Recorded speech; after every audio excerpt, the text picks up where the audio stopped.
Hi friends, welcome back to my channel. Friends, ಇವತ್ತಿನ ವಿಡಿಯೋದಲ್ಲಿ ನಾನು ನಿಮಗೆ ಕೆಟ್ಟ ವಿಷಯದ ಬಗ್ಗೆ ತಿಳಿಸಿಕೊಡ್ತಾ ಇದ್ದೀನಂತ ತಿಳ್ಕೊಬೇಡಿ.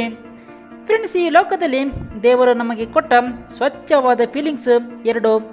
ಅದರಲ್ಲಿ ಒಂದು ಹಸಿವು, ಇನ್ನೊಂದು ಸೆಕ್ಸ್. ಹಸಿವು ಅನ್ನೋದು ನಾವು ಬದುಕೋಕ್ಕೆ ಉಪಯೋಗ ಆಗುತ್ತೆ. ಸೆಕ್ಸ್ ಅನ್ನೋದು ನಮ್ಮ ಸಂತಾನವನ್ನು ಅಭಿವೃದ್ಧಿ ಮಾಡೋಕ್ಕೆ ಉಪಯೋಗ ಆಗುತ್ತೆ.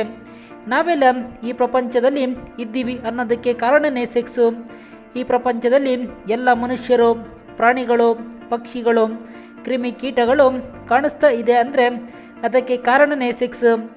ಫ್ರೆಂಡ್ಸ್, ಅದೇನೇ ಇರಲಿ, ನಾವೀಗ ನೇರವಾಗಿ ವಿಷಯಕ್ಕೆ ಬರೋಣ.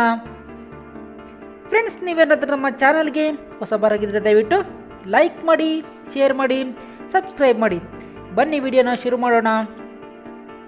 ಫ್ರೆಂಡ್ಸ್, ಕೆಲವರ ಪ್ರಶ್ನೆ ಏನಂದರೆ, ಪುರುಷರು ಸಂಭೋಗದಲ್ಲಿ ಉದ್ರೇಕಗೊಂಡಾಗ ಅವರ ಶಿಶ್ನ ದೊಡ್ಡಗೆ ಉದ್ದವಾಗಿ ಎದ್ದು ನಿಗುರಿಕೊಳ್ಳುತ್ತೆ.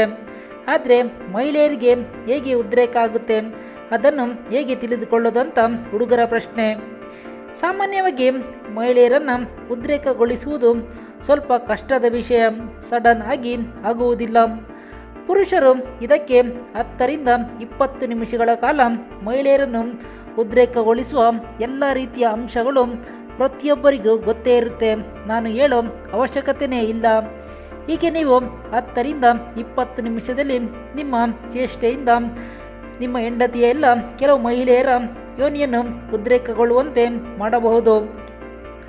ಯೋನಿಯು ಉದ್ರೇಕಗೊಂಡಾಗ ಯೋನಿಗೆ ರಕ್ತ ಸಂಚಾರ ಸರಿಯಾಗಿ ಆಗಿ ಯೋನಿಯ ಆಕಾರ ಸ್ವಲ್ಪ ದಪ್ಪಗೆ ಆಗುತ್ತೆ. ಇದರ ಗಾತ್ರ 40% ದೊಡ್ಡದಾಗಿ ಉಬ್ಬಿಕೊಳ್ಳುತ್ತೆ. ಇದರಿಂದ ಯೋನಿಯಲ್ಲಿ ಸ್ವಲ್ಪ ನೀರಿನ ಹಾಗೆ ಸ್ರಾವವಾಗುತ್ತೆ. ಇದರಿಂದ ನಿಮಗೆ ಗೊತ್ತಾಗಿಬಿಡುತ್ತೆ. ಯೋನಿಯು ಉಬ್ಬಿಕೊಂಡಾಗ ಅದರ ಭಾಗ ಸ್ವಲ್ಪ ತೆರೆದುಕೊಳ್ಳುತ್ತೆ. ಇದರಿಂದ ನಿಮಗೆ ಗೊತ್ತಾಗಿಬಿಡುತ್ತೆ. ಇದರಿಂದ ನೀವು ಖುಷಿಯಾಗಿ ಸಂಭೋಗ ಮಾಡಬಹುದು. ಇದು ಫ್ರೆಂಡ್ಸ್ ಇವತ್ತಿನೊಂದು ಚಿಕ್ಕ ವಿಡಿಯೋ.